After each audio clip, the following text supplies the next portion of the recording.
Assalamualaikum warahmatullahi wabarakatuh. Selamat pagi anak-anak semua. Berjumpa lagi dengan Ibu pada materi kimia. Nah, pada materi kimia hari ini kita akan mempelajari reaksi redoks. Oke, jadi yang akan kita pelajari dari reaksi redoks nih, yang pertama, pengertian dari reaksi reduksi dan oksidasi. Yang kedua, konsep perkembangan teori redoks. Yang ketiga, konsep bilangan oksidasi. Dan yang keempat, contoh soal bilangan oksidasi.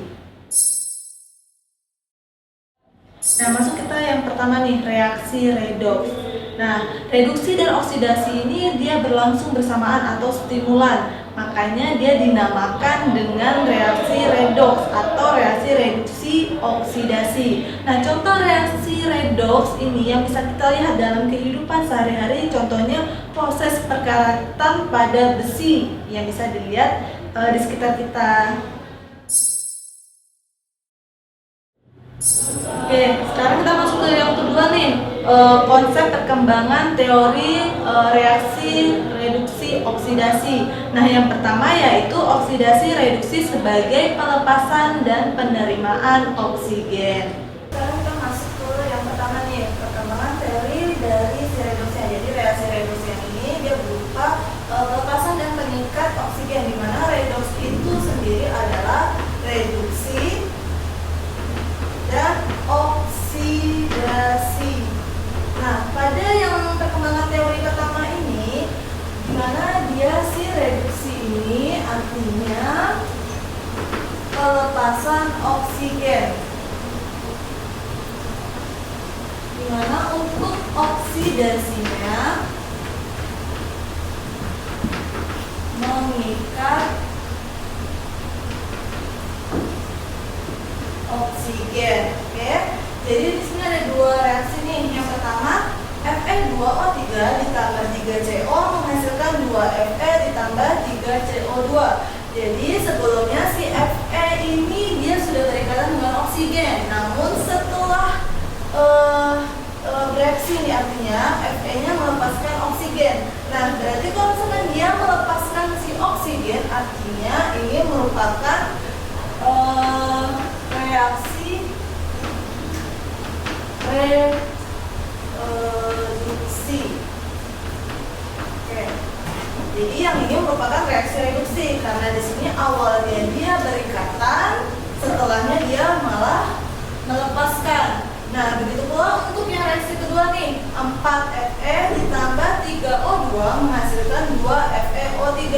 Yang awalnya si Fe ini belum berikatan, namun akhirnya dia berikatan dengan oksigen. Nah, ketika dia berikatan oksigen, artinya ini merupakan reaksi oksidasi karena dia mengikat oksigen.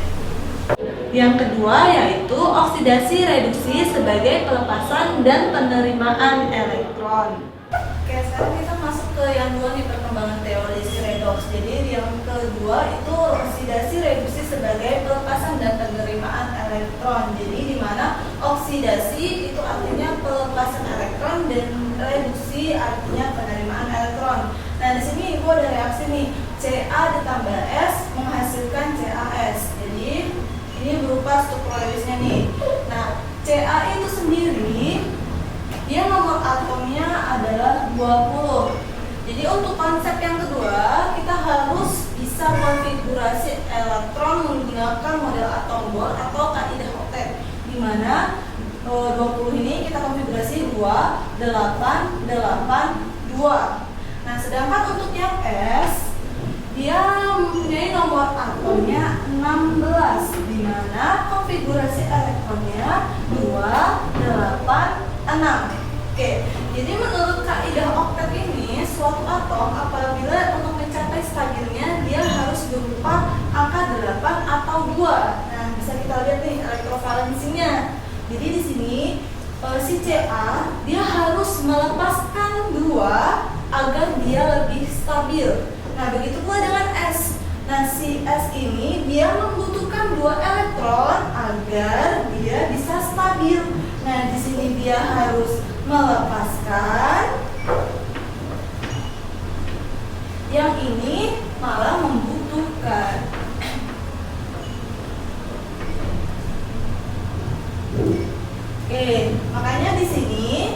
Ca-nya dia memberikan 2 elektron ke S agar bisa masing-masing dari Ca dan S-nya lebih stabil. Nah, makanya Ca 2+.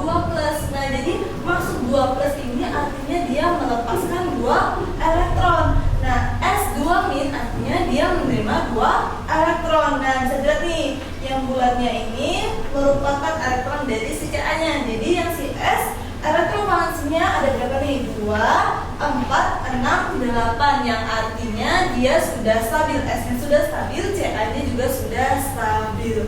Nah, maka dari itu yang Ca-nya ini karena dia melepaskan, artinya dia oksidasi.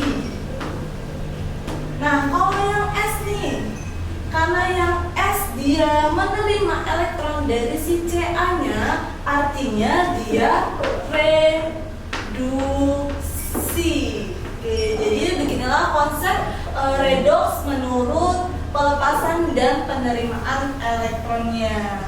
Nah, yang ketiga yaitu oksidasi reduksi sebagai pertambahan dan penurunan bilangan oksidasi. Jadi sekarang kita masuk ke konsep perkembangan teori reduksi yang ketiga, di mana oksidasi reduksinya sebagai pertambahan dan penurunan bilangan oksidasi, di mana oksidasinya adalah pertambahan bilangan oksidasi dan reduksinya adalah penurunan bilangan oksidasi. Nah, di sini Ibu ada contoh persamaan reaksi nih.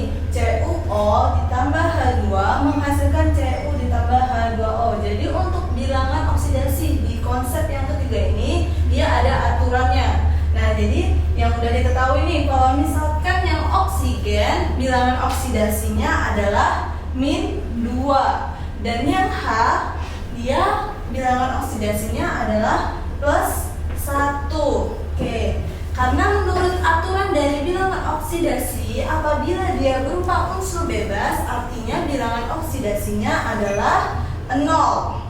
Nah, sama juga dengan Cu. Cu ini adalah unsur bebas, yang artinya bilangan oksidasinya adalah 0. Nah, jadi kalau misalkan suatu senyawa nih, dia tidak ada muatannya, artinya dia harus 0, dimana -2 harus ditambah berapa supaya nanti hasilnya 0, yaitu Cu-nya berarti bilangan oksidasinya adalah +2, karena 2 dikurang 2 adalah 0. Nah, karena untuk yang H2O nih, yang H2O kan bilangan oksidasinya yang H sudah ditetapkan yaitu +1. Nah, begitu pula dengan yang O, dia -2. Oke, jadi kita perhatikan nih, kalau untuk yang konsep redoks menurut bilangan oksidasi, kita perhatikan satu persatu Cu, O, dan H-nya dan sesudah bereaksi nih CuHO-nya. Jadi di sini Cu-nya bilangan oksidasinya adalah +2. Namun ketika dia sudah bereaksi, bilangan oksidasinya adalah 0. Nah, artinya ketika 2 menjadi 0, berarti dia mengalami penurunan. Nah, kalau penurunan artinya dia adalah reduksi. Nah, oke, sekarang yang O nih. Yang O bilangan oksidasinya -2 sebelum reaksinya dan sesudahnya adalah -2. Berarti sama ya, tidak ada mengalami oksidasi atau reduksinya. Nah, sekarang yang H atau hidrogen. Nah, sebelumnya dia bilangan oksidasinya adalah 0. Nah, ketika dia sudah bereaksi adalah +1 bilangan oksidasinya. Jadi dari 0 ke +1 artinya dia mengalami pertambahan. Oke, jadi kalau dia mengalami pertambahan bilangan oksidasi artinya ini oksidasi. Jadi reduksinya adalah Cu dan oksidasinya adalah H. Oke, sekarang kita masuk ke dalam konsep bilangan oksidasi. Nah, bilangan oksidasi itu sendiri adalah besarnya muatan yang diemban oleh atom pada senyawa jika semua elektron ikatan didistribusikan kepada unsur-unsur yang lebih elektronegatif. Jadi ini contoh soal nih yang pertama. ditanya bilangan oksidasi dari O dan H pada senyawa H2O. Jadi bisa dilihat di contoh struktur Lewis dari H2O-nya. Jadi bisa dilihat karena O lebih ke elektronegatifan dari H, maka elektron ikatannya didistribusikan pada atom O, sehingga bilangan oksidasi dari O adalah -2. Sedangkan untuk bilangan oksidasi dari H masing-masing adalah +1.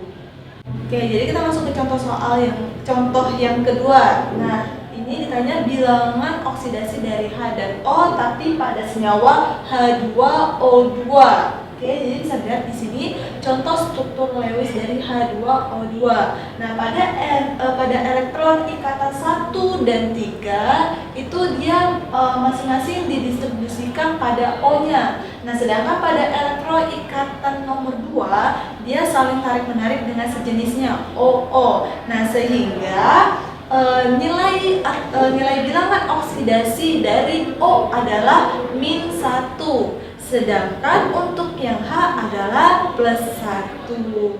Oke, jadi bilangan oksidasinya ada aturan tertentu. Oke, jadi untuk menentukan bilangan oksidasi ada aturannya. Nah, yang pertama, unsur bebas nilainya adalah 0. Oke, contohnya seperti H2 atau O2, berarti nilai bilangan oksidasinya adalah 0. Nah, yang nomor 2 adalah fluorin, yang paling ke elektronegatifannya, sehingga nilai bilangan oksidasinya adalah -1 pada senyawa. Jadi nilai F itu -1 pada senyawa jika dia berikatan dengan unsur yang lainnya. Nah, yang ketiga yaitu bilangan oksidasi unsur logam biasanya bernilai positif. Nah, anak-anak ingat kan yang sistem periodik golongan 1 dan 2 itu merupakan golongan logam. Jadi, untuk golongan 1 bilangan oksidasinya adalah +1. Nah, golongan 2 karena dia masuk ke unsur logam berarti nilai bilangan oksidasinya adalah +2. Nah, selanjutnya yaitu nomor 4, bilangan oksidasi suatu unsur dalam suatu ion tunggal itu sama dengan muatannya. Oke, contohnya adalah misalkan O-2, berarti bilangan oksidasinya adalah -2 karena dia berupa ion. Oke, ataupun seperti Na+. Nah, berarti nilai dari Na adalah bilangan oksidasinya +1. Oke, selanjutnya yaitu bilangan oksidasi H umumnya bernilai +1. Jadi, untuk hidrogen umumnya dia bernilai +1. Nah, adapun dia juga tidak bernilai +1 jika dia berikatan nih misalkan dengan logam hidroksida. Nah, maka dia nanti nilainya adalah -1. Yang selanjutnya yaitu bilangan oksidasi O umumnya adalah -2, kecuali seperti contoh yang tadi H2O2 dia nilainya -1, tapi umumnya untuk bilangan O dia nilai bilangan oksidasinya adalah -2. Oke, selanjutnya yaitu jumlah bilangan oksidasi unsur-unsur dalam senyawa adalah 0. Jadi kayak misalkan NH4 berarti jumlah dari seluruhnya itu dia 0.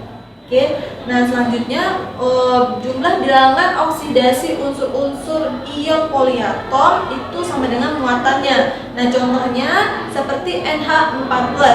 Nah, berarti nanti dia hasilnya bilangan oksidasinya itu harus +1. Oke, sekarang kita masuk ke contoh soal nih. Yang pertama nih, tentukan bilangan oksidasi dari beberapa senyawa berikut ini. Yang pertama yaitu HCl, yang kedua yaitu HNO3, yang ketiga yaitu CO, yang keempat yaitu NH4+. Oke, mari kita kerjakan bareng-bareng ya dalam pembahasan contoh soalnya. Sekarang kita masuk ke contoh soalnya. Jadi di sini tentukan bilangan oksidasi dari senyawa berikut ini. Jadi kita kerjain yang A dulu nih, HCl. Oke. Yang HCl. Oke, jadi cara ngitungnya. Nah, kita lihat dulu, perhatiin ada nggak koefisien angka di depan ataupun di belakang dari si H-nya. Kalau tidak ada, artinya dia 1. Jadi 1 dikali dikalikan dengan bilox si H-nya. Nah, karena bilox H-nya sudah ada aturan atau ketetapan dari H-nya, kan bilox H adalah plus 1. Jadi kita tulis plus 1-nya. Oke, ditambah dengan CL nih. CL koefisien angka di depan sama di belakang sama di depannya ada nggak? Kalau nggak ada berarti dia 1.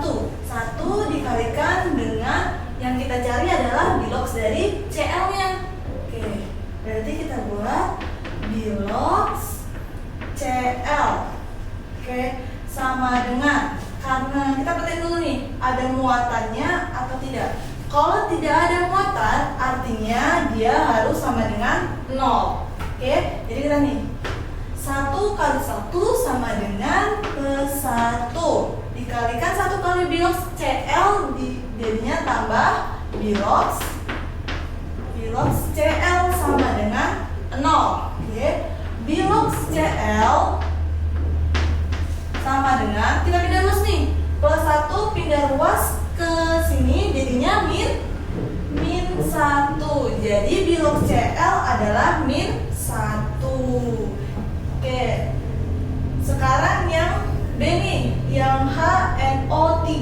Jadi yang HNO3 di sini kita buat nih. Yang H, kita perhatiin dulu, koefisien H ada nggak nih depan sama belakangnya? Kalau nggak ada berarti 1. 1 dikalikan bilox H adalah plus 1 ditambah N.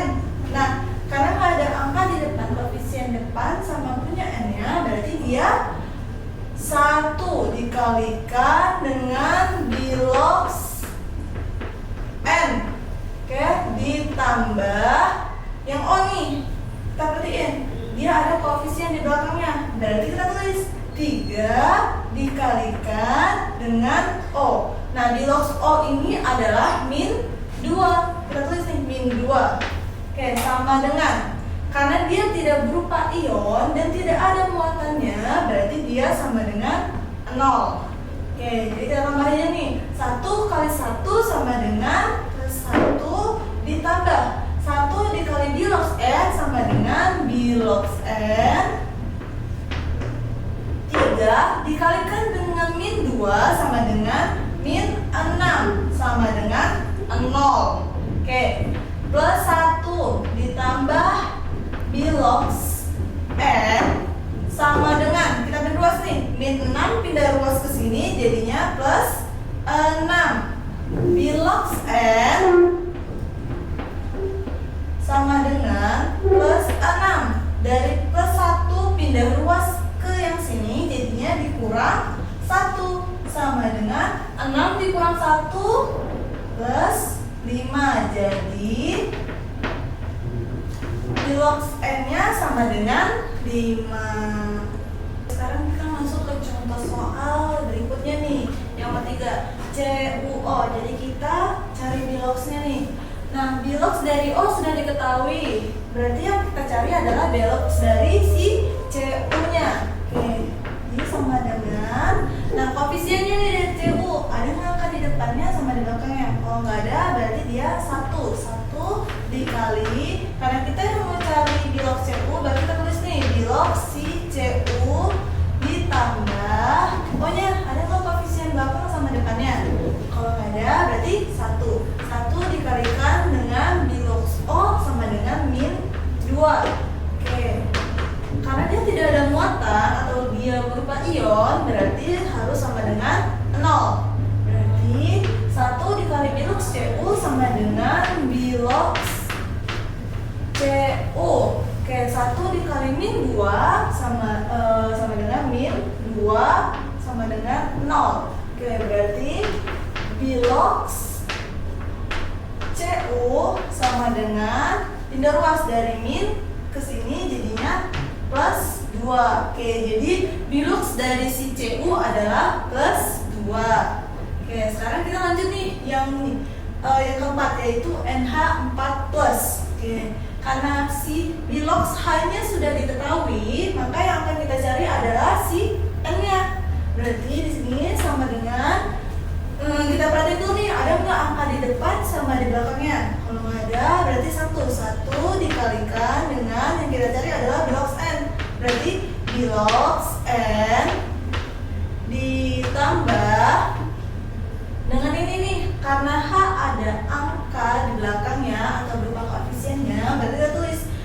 Dia punya angka 4, kita tulis 4 dikalikan dengan bilox dari H sendiri sudah ada ketetapannya yaitu plus 1. Kita tulis plus 1. Oke, sama dengan, nah kita lihat dulu nih, dia ada muatannya plus, yang artinya 1, berarti plus 1. Oke, jadi kita lanjut. 1 kali bilox N sama dengan bilox N. 4 dikali plus 1 sama dengan plus 4 sama dengan plus 1. Di bilox N sama dengan plus 1. Kita pindah ruas nih. Dari plus pindah ruas jadinya kurang 4. Oke, jadi bilox N sama dengan 1 dikurang 4 sama dengan min 3. Jadi bilox dari N-nya itu min 3. Oke, sekian untuk pembelajaran hari ini mengenai reaksi redoks. Ibu harapkan anak-anak bisa mengerti semua tentang materi reaksi redoks ini. Sampai jumpa di materi selanjutnya. Assalamualaikum warahmatullahi wabarakatuh.